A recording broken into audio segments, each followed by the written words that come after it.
Hey, what's up guys, hope all of you doing well. So there are multiple new updates available for the Samsung Galaxy S24 Ultra that you guys might be missing out. So today in this video we will check out those updates.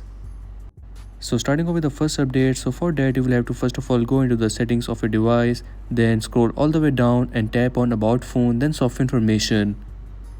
After tapping on software information, tap on Google Play System Update, and from here you will get to see a new update available. It is the latest Google security update and it is 13 MB in size. Once the update is downloaded, you will get to see an option of restart to update.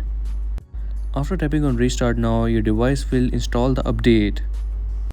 But keep in mind that this installation process might take a while, so make sure to update it when your device is completely free. And once the update is installed, your device will automatically restart, as you guys can see. And now when you will check for the new updates, it will say that it is on the latest July 1st 2025. It is really sad to see that it is now the month of September and we do not have the August or September update yet. Now the second update is in the Galaxy Store. After going into the menu, you will get to see that there are multiple new app updates available to install. Like there is this new theme park app update available. Also, there are multiple other app updates available which include some bug fixes that were there before.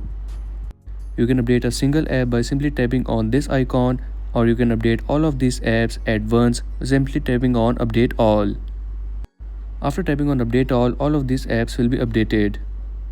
Also, if you haven't already, so you can also update your security patch level of August by simply going to the settings and tapping on software update.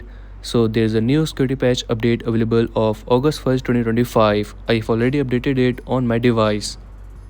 And that's a wrap for today's video. These were some of the new updates available for the Samsung Galaxy S24 Ultra that you guys might be missing out. I hope that the next update that we get to see will be of the One UI 8, or we might get to see another September update, and after that we might get to see the One UI 8 update. If you're new on this channel, so make sure to like and subscribe, as I will keep you updated with the new upcoming updates.